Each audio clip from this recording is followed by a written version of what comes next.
Support WrestleTalk! Give us a subscribe. One of WWE's current longest-running feuds is the flammable, murderous one between Randy Orton and the man he set on fire a few weeks ago, The Fiend Bray Wyatt. Wrestling is weird. Early reports suggested that Bray and Orton would be facing each other at least one more time at the Royal Rumble, with a second Firefly Funhouse match seemingly in the works. But then, during Raw Legends Night, Randy declared himself for the Royal Rumble match, seemingly ruling out that match entirely. However, if the latest report into the matter is to be believed, Randy Orton is a big liar, because the latest Wrestling Observer newsletter has revealed that as of right now, Randy will be facing The Fiend at the Rumble, and that his suggestion that he'd be entering the Rumble match itself was little more than a red herring, designed to try and make fans believe that Fiend plans had been dropped, which they seemingly did successfully, because here I am reporting about it. In the latest weird turn in this feud, Alexa Bliss used flamethrower on Orton's face, and judging by his reaction, it was super effective. It could be that this is the moment that convinces Randy to challenge The Fiend one more time, and then we'll find out WWE's plan for explaining away how The Fiend literally died in the ring. As of right now, WrestleMania 37 is due to take place on March 28th, and while it's been given the Hollywood tagline, it's very unlikely that the show will actually air from Los Angeles. According to a new report from Fightful Select, WWE is planning on changing the date of the show to April 11th, and while the reason for this is as of yet unknown, this is allegedly the internal plan. WWE was forced to hold WrestleMania in the empty Performance Center in 2020, and while they did the best they could given the circumstances, I think we can all agree it didn't really feel like a WrestleMania show without that big live crowd. It was a bloody good show though. Hopefully any plans to have fans return to live shows have factored in very stringent plans for fan and wrestler safety. Some people seem to have forgotten we are still in the middle of a pandemic, and bringing together strangers into an enclosed space right now would be incredibly irresponsible. And to complete our trio of plans that changed stories, Fightful Select released a report yesterday regarding last year's Women's Royal Rumble match, which saw Charlotte Flair win, and not Shayna Baszler, even though Shayna had her legs and was gonna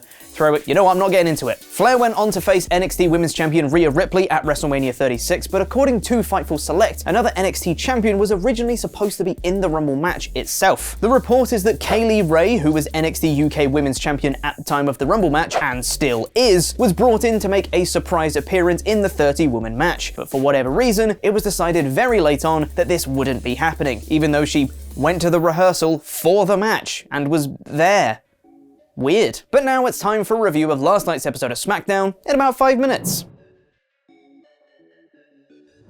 Thank you for being an awesome pledgehammer on Patreon, The Rocket, Dan Van Sky. I think we can now confirm that WWE watch my SmackDown reviews, because I said last week that they should change up having Roman Reigns et al. Come out to the ring and cut a promo to start every show, and they didn't this week. Instead, Roman was backstage with Paul Heyman looking over the contract for his match against Adam Pearce at the Royal Rumble, with Heyman advising over his shoulder that it's all the same corporate jargon with the same verbiage every time, but he'll see to it that it has a stipulation befitting of Roman Reigns. Meanwhile, in the ring, Jey Uso came out and cut a really solid promo, saying that everyone on the roster should be thanking Roman for hot food and catering, for getting fresh towels, because the bloodline runs WWE. He then called out Shinsuke Nakamura, because everyone was talking about his performance in the Gauntlet match last week, when they should have been talking about them. Shinsuke then came out with his old entrance music, WWE watches my reviews confirmed, and the two had a great opening match. Midway through, Cesaro came out to commentary and said that last week when Shinsuke was getting beaten up, he couldn't make it out there in time. Do you know how big Tropicana Field is? Seeds of dissension between the tag partners, perhaps? After a really fun match back and forth with Shinsuke and Jey, Jey goes for the illegal pin with his feet on the ropes, and referee Charles Robinson counts 3 but then waves it off immediately, realizing his mistake. While Jey is arguing with him, he gets rolled right into a Kinshasa for the Shinsuke win. Backstage, Jey tells Robinson he's going to get fired for crossing the chief. Spooky. Paul Heyman joins Adam Pearce and Sonya Deville. Seriously, what is Sonya doing back there? And Pearce just signs the contract. He knows how stupid this all is, and he won't get around their shenanigans, even with Heyman's addition of a no DQ stipulation. The Street Profits cut a promo next saying they're going to win back their SmackDown Tag Team Championships from the Dirty Dogs, before we cut back to Roman, who's now sitting and giving advice to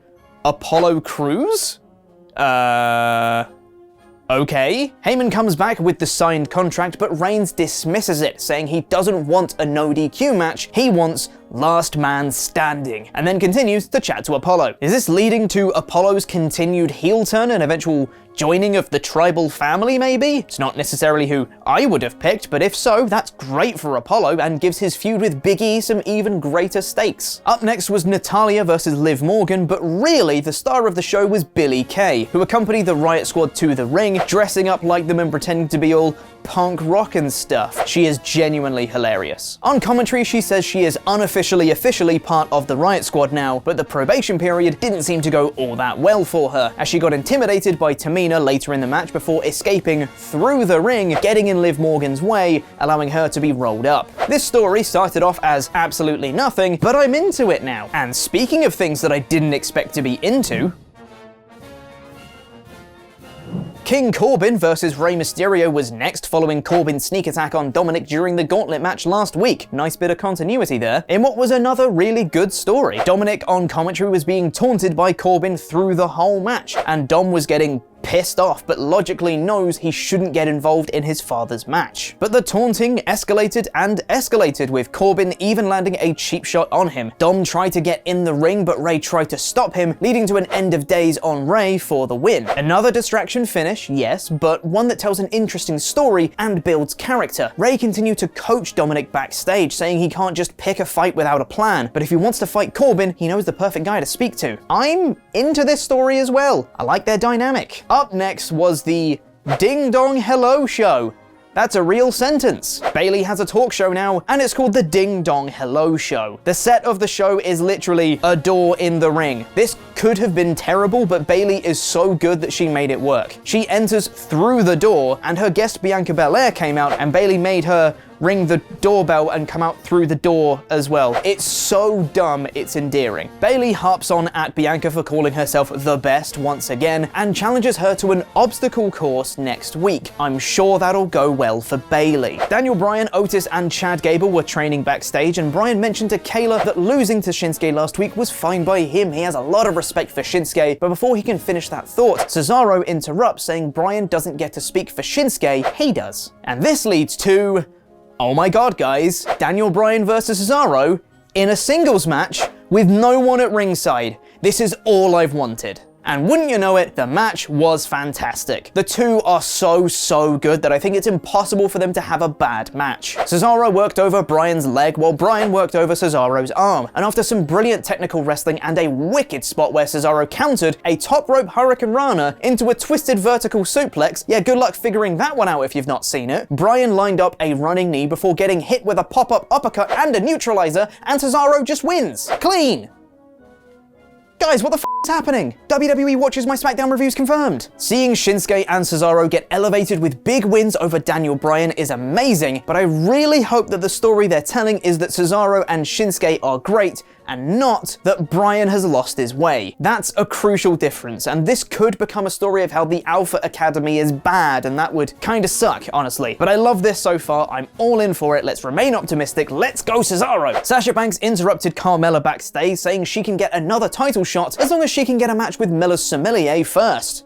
Cool. After this came Roman Reigns' new bestie Apollo Crews versus Sami Zayn in an Intercontinental Championship #1 contenders match, which was also a fun match. Big E was at ringside on a sofa, how did you even get that there, E, and provided some fun commentary. After a pretty back and forth match, Sami tried to win with the tights, but was spotted before Apollo then rolled up Sami with the tights and won. Apollo and Big E stared down, and E told him that this will be the last time he ever gets to hold the title in his life. Their match will take place next week. I'm worried that with Roman's potential inclusion in this story, this may be a very short reign for E. However, if this means that he now has beef with Roman and goes after him after his historic Royal Rumble win, then I'll be okay with it. And finally, it was the contract signing between Adam Pearce and Roman Reigns, and after the usual Reigns bullying stuff where he demanded Pearce's chair, Pearce signed the contract. Roman signed the contract, and Pearce simply said, I've been waiting for you to do that all night. Feigning a knee injury on his walk up the ramp, he explained that Heyman was right. The contracts all have the same jargon in it, and when a competitor is injured,